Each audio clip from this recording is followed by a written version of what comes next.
May the words of my mouth and the meditations of each heart be holy and acceptable in your sight, O Lord, our strength and our Redeemer. Amen.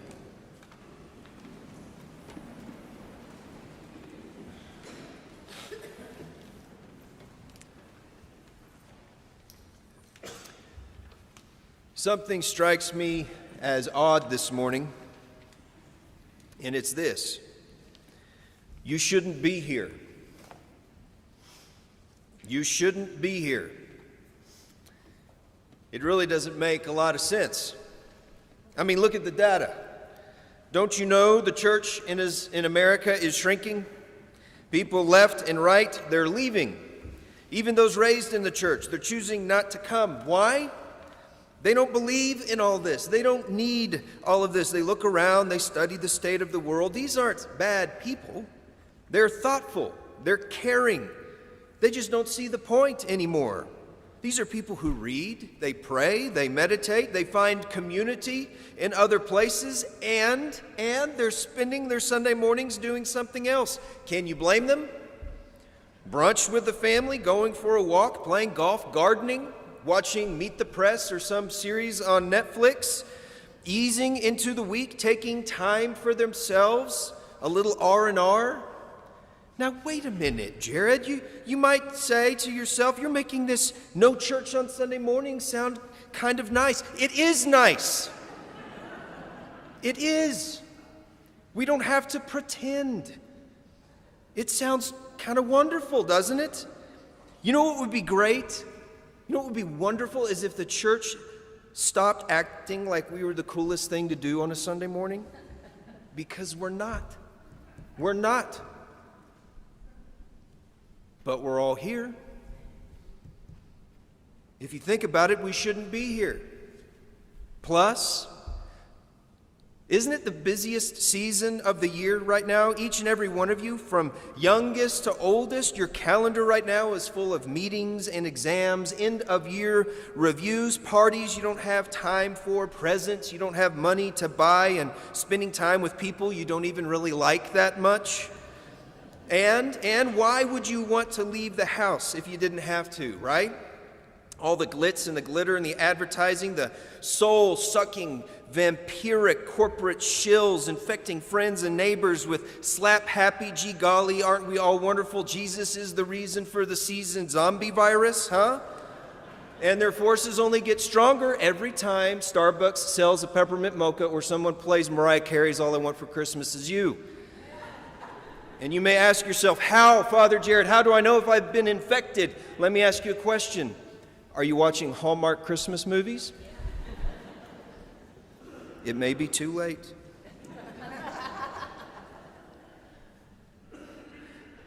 It's also a hard time of year for many of us. Some of you right now are enduring loss and grief. You're burdened by worry and fear. In this season, this time of year can bring out a sorrow inside of us, pains that hide from us the rest of the year, sometimes even hidden from us most of our lives. Every year around this time, I read Dickens' A Christmas Carol, and there is a scene in the book which, in my opinion, has never been adequately captured in any of the films. Old Ebenezer, accompanied by the ghost of Christmas past, he's transported back in time, bearing witness to his solitary and austere childhood, alone in a schoolhouse. And it reads, "And old Scrooge sat down upon a form and wept to see his poor forgotten self as he used to be." Do you know what that's talking about? Of course you do. Of course you do. This time of year is hard. All these old forms we stumble upon, our poor forgotten selves we ache to remember. Who'd want to go out? Who'd want to be with people? It's too much. You shouldn't be here. That's what all the data points to. Something else shouldn't be here this morning. Something else that doesn't quite fit with the data. Something else that seems out of place. It's our reading from Isaiah. It doesn't quite fit. It shouldn't be here because it's this song of hopeful promise. It is a poem of restoration, a litany of healing. But it's stuck right in between other words from Isaiah. On one side, there are words of judgment, words of rebuke, words of pointing toward exile and captivity, loss and grief and pain and sorrow. Words like streams of water turned to pitch, soil to suffer, images of thorns and thistles and jackals and wildcats and hyenas roaming a barren landscape. And on the other side, a story of kingly arrogance and faithlessness, more words, more images of rebuke and suffering and sorrow and pain. And right here, right in between all of this, we hear these words this morning. The wilderness and dry land shall be glad. The desert shall rejoice and blossom. Your weak hands will be strengthened. Your feeble knees will stand. The eyes of the blind, they'll see. The deaf hear. The lame will leap for joy. Those tongues tied in silence will burst forth in song. Streams in the desert. And God is going to make a way through the wilderness. God is going to make a sacred path through the wilderness. And you'll get to come home with joy and gladness upon your heads. It shouldn't be here. Those words shouldn't be there. It's too soon for hope. There are even many scholars who say this doesn't belong here. It's obviously some kind of mistake. No. This hopefulness, it belongs later on in the book of Isaiah, with all the servant songs and all the poetry of promise. These words of hope, they don't belong here. Someone must have moved them. Some mistake must have been made. This belongs after the exile. These words belong after the pain. But notice, all this rejoicing and blossoming, these streams of water, it's happening in the desert. The way through to gladness and even joy, it's not a path after the wilderness, it's within it. Isn't that something? What if it wasn't a mistake? What if it was intentional? And maybe it wasn't Isaiah who put these words here. Maybe it was someone else later on. Maybe it was an old scribe of Israel. But what a remarkable moment. A group of them gathered around the scroll in candlelight, ink on their hands, filled with the wonder and devotion of it all. And one of them, proofreading the text, says and calls the others over, wait a minute. Why are these words here? Why did you put these words here? These words come later. Hope doesn't go here yet. This is too much hope too soon. It shouldn't be here. Hope doesn't go here. And the reply, leave it there. Leave it there, the old scribe says. Put the hope there. Let's interrupt the despair. Let hope sing out its contrary voice. Let echo through the ages the words that couldn't wait until they made more sense. Of course, hope shouldn't be here. But that's precisely why it belongs here.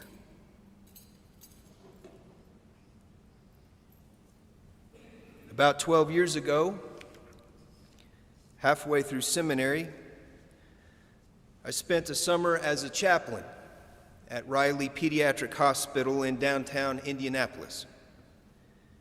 Our oldest son, Simon, was 3 years old, and Jude, our second born, he was only a few months old. I struggled. It was a hard summer, especially through the on-call all-nighters. One of those nights I was called to the ICU. I walked in, I couldn't really see the child. He was only a few months old. Could just see 2 little feet and tubes and wires. And the boy had died.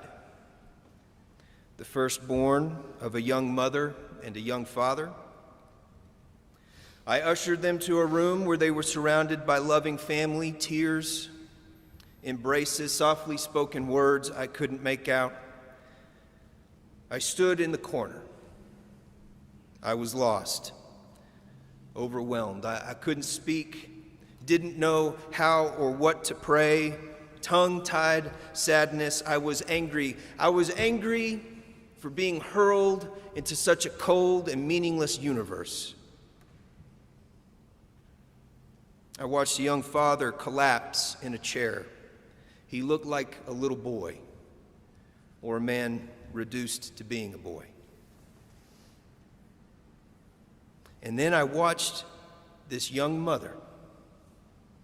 I watched her just thrown into some unimaginable desert. I watched her bend down to her knees, take her husband's face in her hands, look him in the eye and say, "God will see us through this." What? What? I thought. Those words shouldn't be there. She can't say that yet. It's too soon. Hopefulness doesn't belong here yet. Hopefulness comes later. Hope comes later. Not here, not yet. And I went back to my office and I shut the door and wept. A few days later, I was sharing this experience with my chaplaincy supervisor, an older Jewish woman whose family members had survived the Holocaust. Her eyes were deep pools where their stories sometimes surfaced. After listening, she paused and then said, "Jared, it seems you thought wherever you found God, there'd be no pain or suffering. Maybe now you'll understand, wherever there is pain or suffering, there you will find God."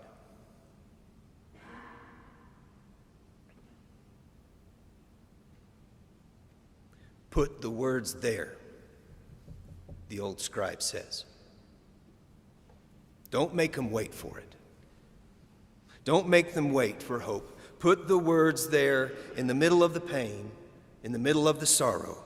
Put words of hope there.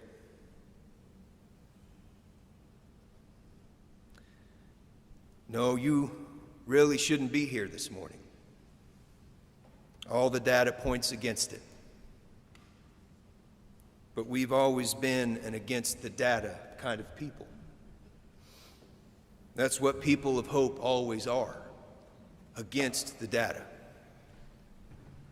Showing up where it doesn't make sense, like streams of water in the desert, like a sacred path in the wilderness. Of course we shouldn't be here. But that's precisely why we belong. Amen.